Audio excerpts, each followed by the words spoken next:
Bonjour à toutes et à tous. Aujourd'hui, je vous ferai la lecture du discours de présentation du budget qui a été adopté hier, le 17 décembre, à la municipalité. Alors, ça va comme suit. Chers concitoyens, concitoyennes, le budget que nous déposons pour l'année 2025 est un budget conservateur. Comme chaque année, nous nous efforçons de bien doser la capacité de payer des citoyens, les obligations qui nous sont imposées par le gouvernement et les nombreux projets de développement souhaités par la population. D'entrée de jeu, permettez-moi de vous exposer les principes qui ont guidé notre travail. Ils sont au nombre de 5. Alors, en premier, s'assurer que l'augmentation n'excède pas 5 en moyenne. 2. S'assurer que nous pourrons répondre aux obligations qui sont de plus en plus nombreuses et de plus en plus coûteuses. 3. Respecter les orientations choisies par les citoyens qui ont participé au groupe de travail sur les priorités de développement. 4. Répondre dans la mesure du possible aux demandes formulées par les cadres pour assurer le bon fonctionnement de leurs services respectifs. Et enfin, 5. S'assurer de maintenir une réserve en cas de catastrophe naturelle due au changement climatique. Alors, pour réaliser cet exercice budgétaire, nous avons défini les priorités du Conseil, travailler avec les fonctionnaires cadres pour s'assurer du respect de nos obligations légales et ministérielles et pour entendre leurs besoins dans chacun de leurs services. Travailler avec les citoyens pour connaître leurs recommandations au regard des projets de développement possibles. Et enfin, analyser toutes les demandes et faire des choix budgétaires en fonction des principes que nous vous avons exposés préalablement. Maintenant que la table est mise, voici comment se répartissent les augmentations et diminutions du budget dans chacun des services. Administration, qui comprend le conseil municipal, l'administration générale, la greffe, Internet et l'évaluation, c'est une augmentation de 11 %. Sécurité publique, qui comprend Sûreté du Québec, pompiers, premiers répondants, une augmentation de 9 %. Transport et réseau routier, qui comprend voirie, machinerie, déneigement, transport, signalisation, éclairage des rues, augmentation de 12 %. Hygiène du milieu, qui comprend l'aqueduc, le réseau pluvial, les matières résiduelles, diminution de 11 %. Aménagement, urbanisme et développement, qui comprend l'urbanisme, l'environnement, le développement économique, les organismes communautaires et l'horticulture, augmentation de 4 %. Vie communautaire, culturelle et récréative, qui comprend les activités récréatives et culturelles, l'entretien des parcs et bâtiments municipaux, camps de jour et bibliothèques, augmentation de 10 %. Les frais de financement de la dette à long terme et affectation, une diminution de 4 % et la quote-part de la MRC, qui est répartie dans tous les services, une diminution de 7 %. Je rappelle que le budget municipal se fait à partir des dépenses et non des revenus. Cette année, les points saillants du budget réfèrent à l'ajout de ressources humaines qui nous permettent de répondre à nos obligations et de réaliser les projets souhaités par les citoyens. L'Union des municipalités du Québec, l'UMQ, a réalisé une étude dans laquelle elle indique que, entre 2015 et 2023, près de 90 nouvelles obligations ont été imposées aux municipalités, générant des coûts annuels de plus de 328 millions de dollars.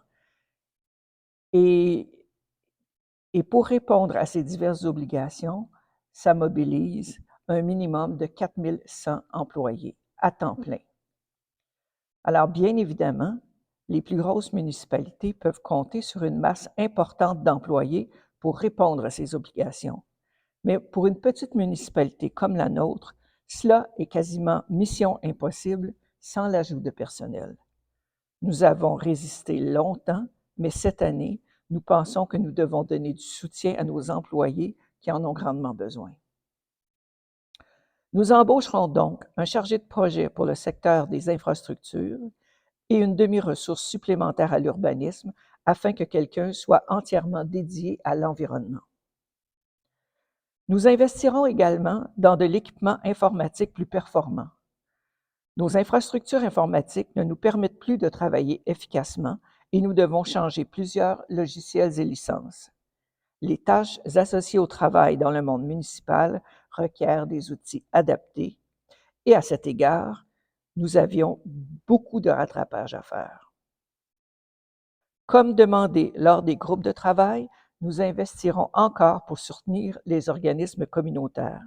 Ces groupes sont un poumon pour notre municipalité car ils assurent des activités de qualité dans des sphères variées. Nous sommes chanceux que notre village soit si bien pris en charge. La petite contribution financière que nous apportons à chacun d'eux est une infime part de la gratitude que nous leur devons. Il est arrivé par le passé que nous pigions dans le surplus accumulé pour contenir la hausse de taxes. Cette année, nous n'aurons fort heureusement pas besoin de le faire.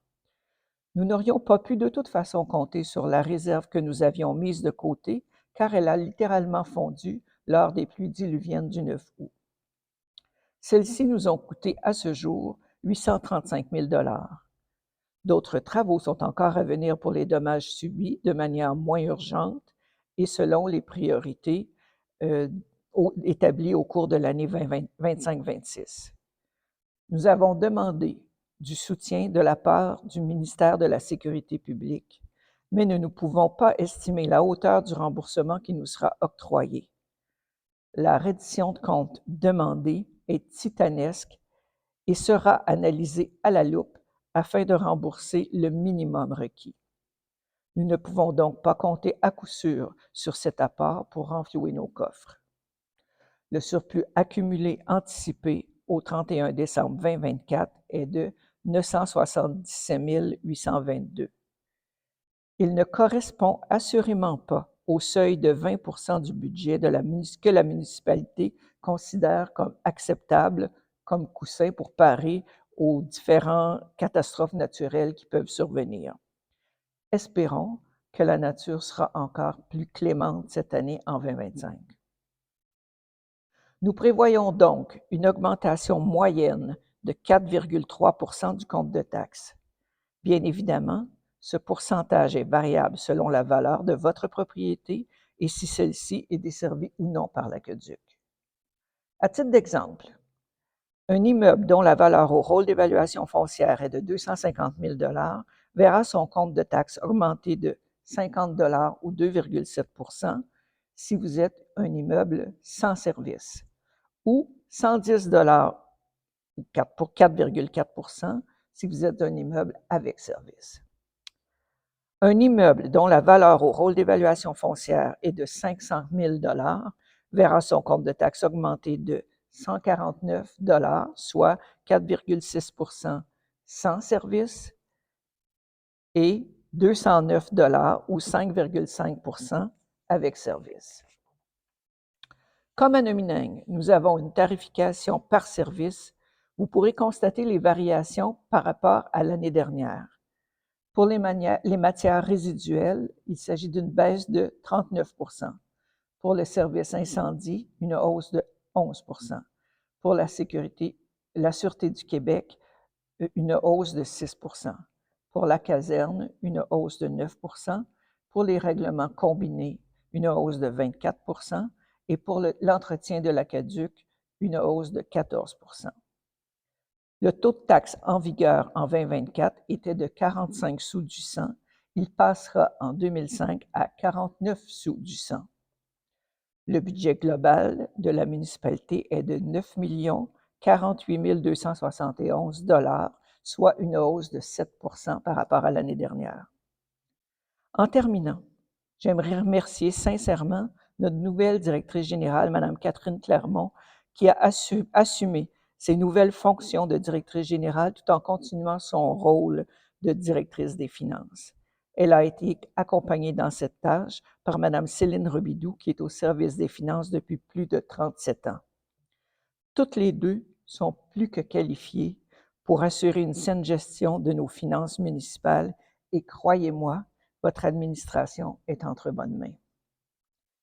Je l'ai dit, je l'ai écrit à plusieurs reprises et je tiens encore à récidiver pour remercier tous ceux et celles qui se sont déplacés pour participer au groupe de travail destiné à déterminer les priorités de développement. Nous vous avons entendu et nous avons déjà campé dans le budget plusieurs recommandations que vous avez faites. Je tiens également à remercier chaque conseillère et conseiller pour leur engagement.